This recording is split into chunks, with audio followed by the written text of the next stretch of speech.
agradecer todos os dias, Deus te dá o microfone por aí. Tá bom? Não trouxe presente, mas eu quero te dizer que é você. Tá bom?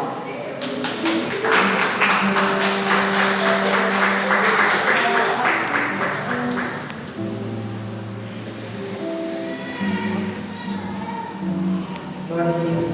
A irmã Cristina também, igual aqui. Logo após, irmão, chamar o Isaac aqui, que também está falando, está orando pelo evangelista. Que Deus coloque no seu coração, Isaac.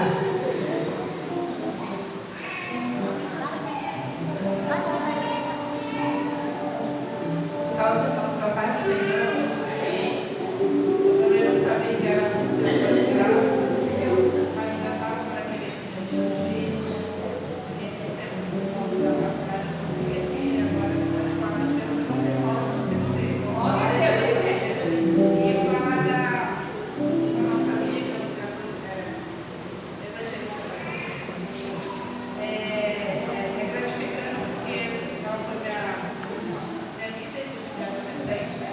Juntamente com a doutora. E eu fico feliz porque inúmeras vezes eu recebi muitos puxões de orelha da família. Até mesmo voltar para casa, ela já colocou, porque algo não estava de acordo. Eu não podia ir ficar, não. Eu tinha que ir e voltar, né? E ainda tinha que falar o que eu queria que não entendesse, porque o pastor não aparece, me dá uma puxada na vida. E quando eu olho não só para a Patrícia, mas olho para a família toda, eu vejo que está igual.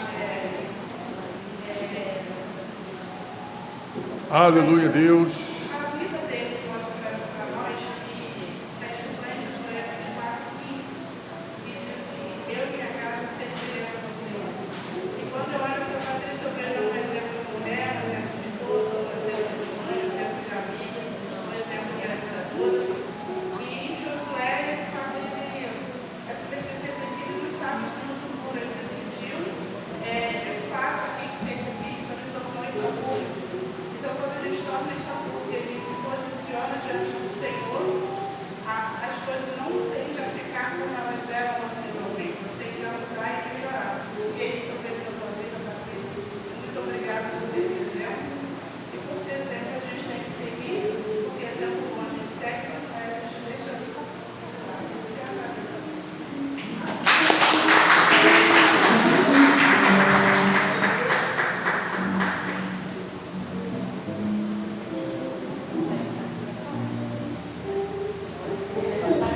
Isaac, e logo agora o Benjamin também.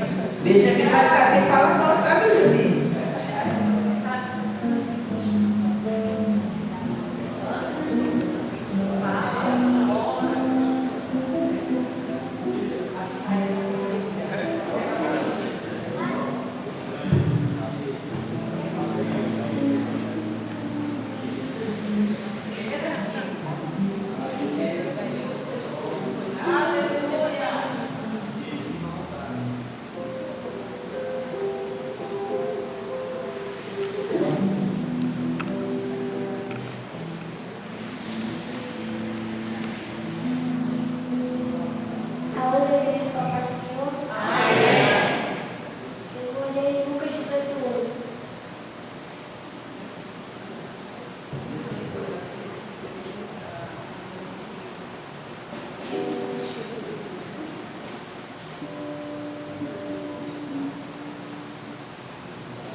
veio a Jeremias dizendo: levanta-te e desce à casa do oleiro, e lá te farei ouvir as minhas palavras.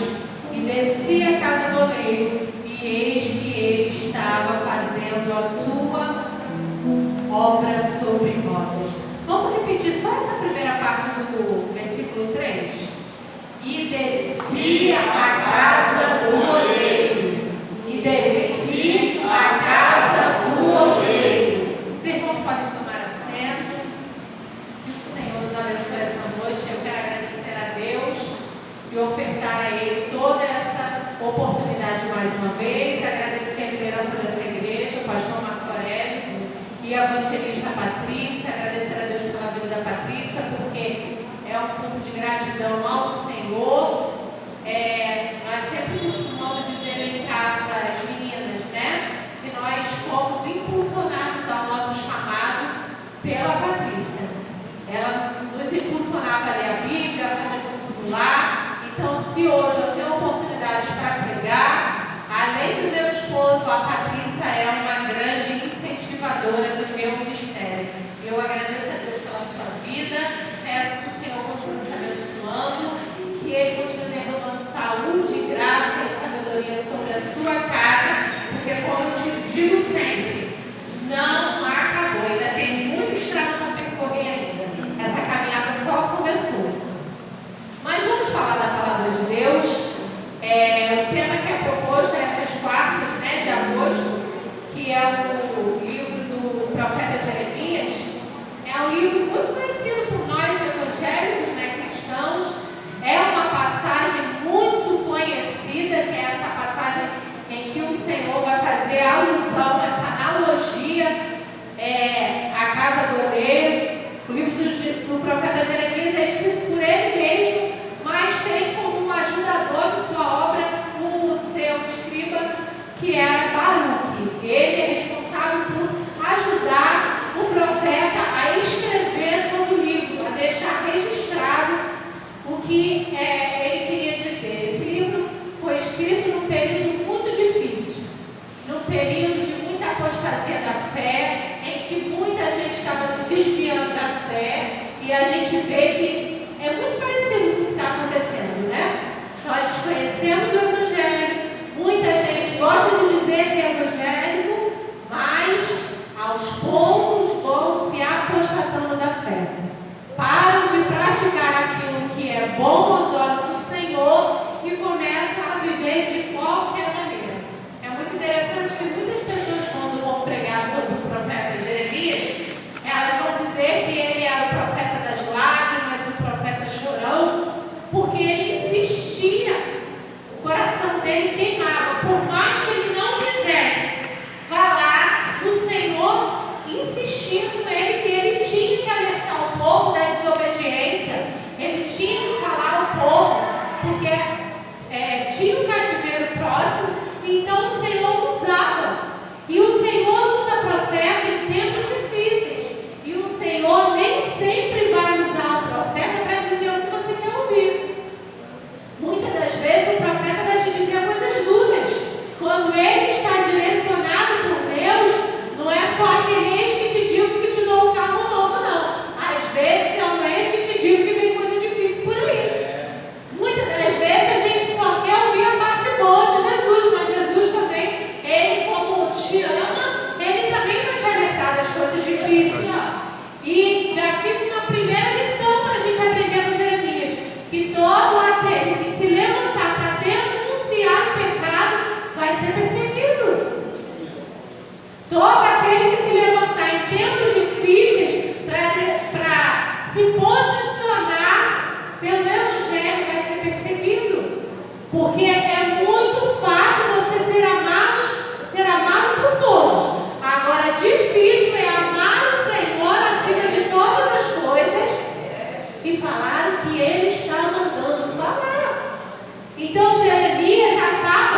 irmão, desagrada filho, desagrada marido, mas não desagrada ao Senhor. Seja fiel ao seu ministério. Aleluia! Seja fiel àquilo que o Senhor tem confiado na tua vida. Se posicione em favor da verdade. No capítulo 18, o Senhor vai usar então essa analogia para advertir Judá do que está acontecendo, da corrupção. E Jeremias, ele recebe essa ordem para que ele se levantasse e fosse até esse lugar chamado a casa de oleiro e observasse como o oleiro, como o homem, fazia com o barro, como é que ele moldava o barro.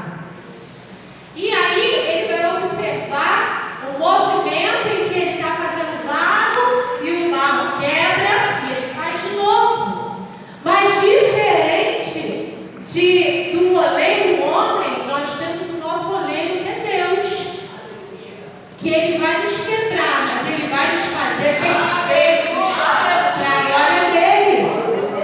E diferente do homem, Deus não trabalha com vasos de vidro sensíveis ao toque, que se quebrar, acabou, não dá para fazer mais nada. Deus trabalha com vasos de barro. Porque nós viemos do pó, Gênesis 2. Nós somos feitos do pó da terra. Sabe por quê? Porque se o barro for necessário quebrar, ele derrama o seu espírito, faz milho no barro e te faz de novo. Quantas vezes for necessário.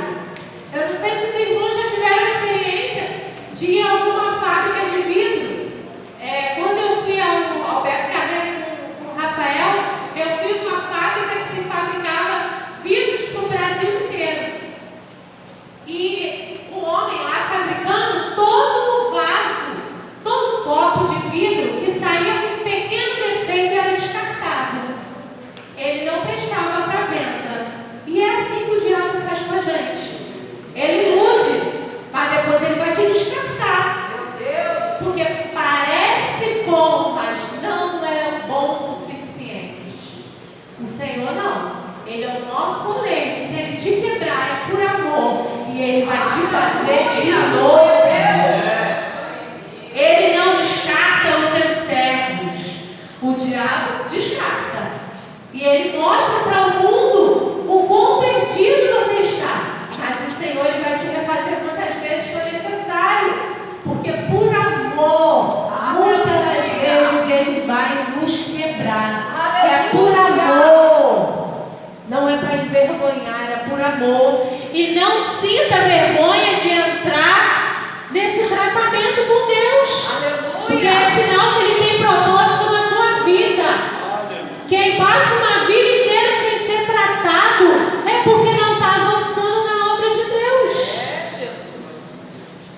Deus não trabalha com crentes sensíveis.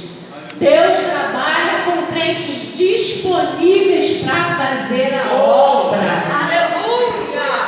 Crente sensível não aguenta o balanço do barco, as tormentas dos dias difíceis. Crente difícil, crente que acha tudo difícil, se preocupa e perde o rumo, perde o foco. Deus trabalha com crentes disponíveis, que queiram passar pelo dia mal, mas não vão sair da presença dele. Aleluia! Porque sofrer com o Senhor é melhor. Já foi dito essa noite várias vezes que o Evangelho não é um mar de rosas. Aqui ninguém está prometendo casa, carro, uma vida leve. Isso aí que ele promete é no Instagram. Aqui o Senhor está te prometendo que nesse mundo tereis aflições. Mas crente não ame, porque ele venceu o mundo. E se você estiver nele, você também vai vencer. Porque não é na força do nosso braço, é na força do Senhor. E ele trabalha conosco por amor. Ele derrama o seu Espírito em nós para nos fazer um vaso de honra. Aleluia! E como é bom ser apontado como um vaso de honra na casa do Senhor. Ser reconhecido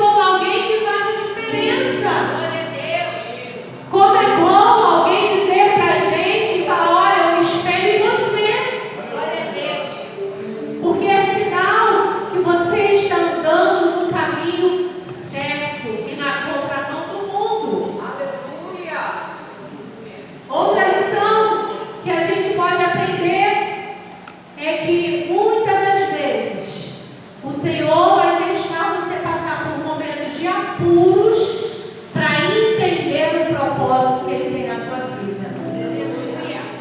Jonas precisou passar 3 dias sendo quebrado dentro do ventre do peixe para entender que tinham 120.000 almas necessitando da voz dele. Às vezes o Senhor vai te botar nessa tormenta para te mostrar que existe alguém precisando ouvir a tua voz. Porque o Evangelho é através de nós. Jonas precisou ser quebrado, ele precisou orar e reconhecer os seus erros. Mas quando ele sai do ventre do peixe, ele já está com eis-me aqui e a minha vida é alcançada pelo poder do Evangelho.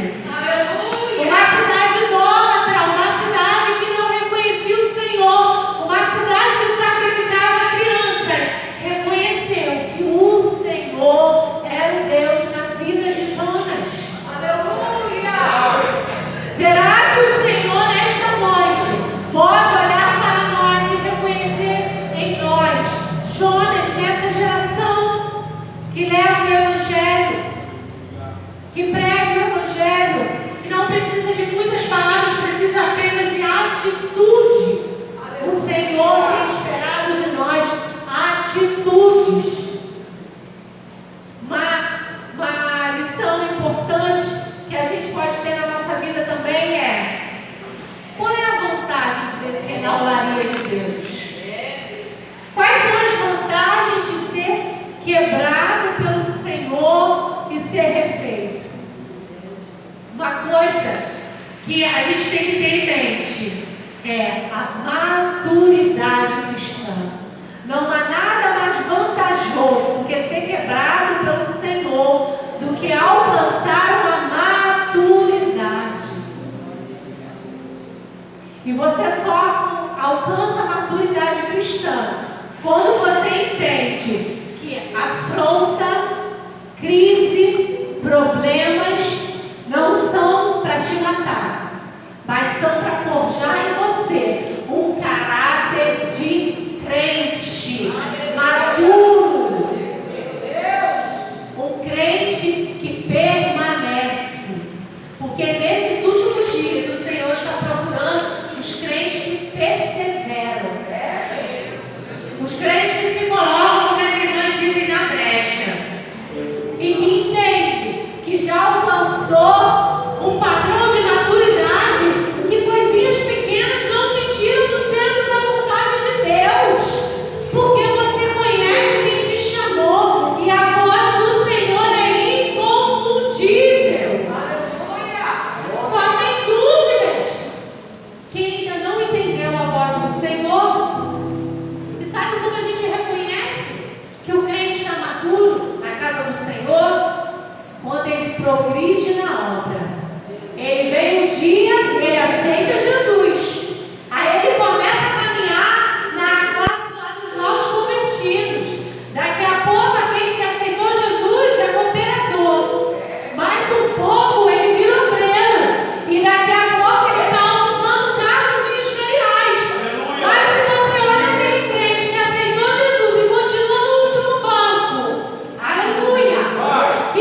Esses dias a gente estava conversando lá em casa. Meu Deus, a gente não fica um dia em casa. Todo dia tem culto, meu irmão. A obra do Senhor é assim.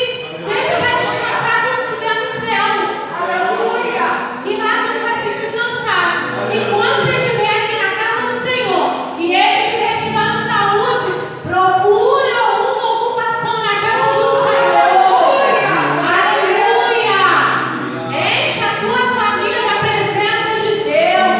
Coloca todo mundo aqui dentro da arca e vem procurar trabalhar com o Senhor. Aleluia. Porque aí você fica em casa, você está dando brecha. Aí começa um negocinho, porque está vendo um canal na televisão aqui, ou um negócio. Irmão, não se distraia. Venha para a casa do Senhor. Seja crente maduro. Ouse querer cargos ministeriais, irmãos. Não é errado, não. Não é errado. O Senhor tem chamado para todo mundo. Não fuja do seu chamado. Fale para o seu pastor, pastor, o meu sonho, e eu tenho convicção, aqui ó, seu pastor aqui, e o Senhor me chamou para tal coisa, se aliste nesse exército. Meu Deus! Mas tem uma coisa, tem que esperar o tempo do processo também, né? Eu não posso me alistar no exército hoje como soldado e amanhã querer ser capitão. Pode, pastor? Eu quero militar. Não pode. Tem um processo, crente maduro entende o processo. E nesse processo, Deus vai quebrando o vaso, vai mudando. E Paulo é um exemplo disso pra gente. Paulo é entendido da palavra do Senhor, mas muitas das vezes se fazia de desentendido para ganhar a cidade. Porque o Senhor procura os humildes. Domingo o pastor estava pregando um negócio lá na igreja, eu achei muito interessante. Ele falou que foi pregar numa igreja e quando acabou a pregação, veio um irmão de 76 anos com ele, atrás dele discutir Bíblia. Altos papos sobre teologia. Só que ele não concordava com o que o irmão estava dizendo. Aí ele pensou assim: deixa ele já tem 76 anos. Eu não vou discutir com ele. Amém. Sabe o que é isso? Isso é um traço de humildade. Reconhecer que estava acima dele. A idade, a maturidade faz a gente entender que às vezes a gente vai ter até razão, mas eu reconheço a estrada que ele já caminhou. Aleluia! A maturidade da gente vai me mostrar que muitas das vezes eu vou saber muito mais do que a minha líder que está dirigindo ali. Às vezes eu estudei mais que ela, mas eu, como uma crente madura, vou entender, eu respeito ela e eu honro a vida dela. Aleluia! É isso. É sobre crescer na casa do Senhor em graça e conhecimento a cada dia, reconhecendo quem está sobre nós. Crente que desce a casa do olheiro, ele alcança a bênção. Porque quanto mais íntimo e suscetível às mãos do Senhor, mais as bênçãos vão te alcançar. Você não vai precisar ficar correndo de campanha em campanha, de igreja em igreja. As bênçãos te seguirão. Aleluia! Porque esse é um traço de quem é tratado pelo Senhor. Você lembra de Jairo? Marcos 5, a partir do versículo 21. Jairo tinha boa conduta, muito conhecido na cidade, mas ele precisou descer a casa do olheiro para receber a bênção. Aleluia! Ele precisou descer a casa do olheiro. A Bíblia diz que ele precisou se prostrar em outra coisa. Ele precisou esperar, porque no meio do processo dele apareceu alguém que precisava de um milagre mais urgente que ele. Aleluia! Então quem é quebrado pelo Senhor entende que ele vai precisar se prostrar, que ele vai precisar se esperar. Mas no final do capítulo, ele vive o milagre da ressurreição. Aleluia! Deus faz tudo novo na casa de Jairo. As pessoas achavam que ele já ia sepultar sua filha, mas era apenas dorme, porque o Senhor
Muitos crentes se desviam e esmorecem na fé, porque eles não entenderam a quem eles estão servindo.